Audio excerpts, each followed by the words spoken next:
1/9/16 വർഗ്ഗമൂലം square root കണ്ടുപിടിക്കാനാണ് ചോദ്യം. ഇവിടെ തന്നിരിക്കുന്ന നമ്പറിനെ നോക്കിയേ 1/9/16 എന്ന് പറയുന്ന ഒരു മിശ്രഭിന്നമാണ്.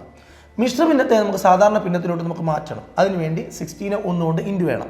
അപ്പോൾ 16 തന്നെ കിട്ടും. അതിന് 9 ആഡ് ചെയ്യണം. അപ്പോൾ 25 കിട്ടും. 25/16 സ്ക്വയർ റൂട്ട് കണ്ടുപിടിക്കാനാണ് ചോദ്യം. 25 സ്ക്വയർ റൂട്ട് എത്രയാണ്? 5. 16 സ്ക്വയർ റൂട്ട് എത്രയാണ്? 4. അപ്പോൾ ഇവിടെ ആൻസർ എത്രയാണെന്ന് ചോദിച്ചാൽ പറയണം 5/4. ഓപ്ഷനിലുണ്ടോ? ഇല്ല. ഓപ്ഷനിൽ ഉള്ള രൂപമാക്കി മാറ്റാൻ നമുക്ക് 5നെ 4 കൊണ്ട് ഡിവൈഡ് ചെയ്യാം. 5നെ 4 കൊണ്ട് ഡിവൈഡ് ചെയ്യുമ്പോൾ 5നകത്ത് ഒരു 4 റിമൈൻഡർ 1. ഇതിനെ എങ്ങനെ എഴുതും? 1/4 എന്ന് എഴുതും. എങ്ങനെ എഴുതേണ്ടേ? 1/4. ക്ലിയർ ആണോ? അപ്പോൾ 1/9/16 വർഗ്ഗമൂലം എത്രയാണെന്ന് ചോദിച്ചാൽ 1/4.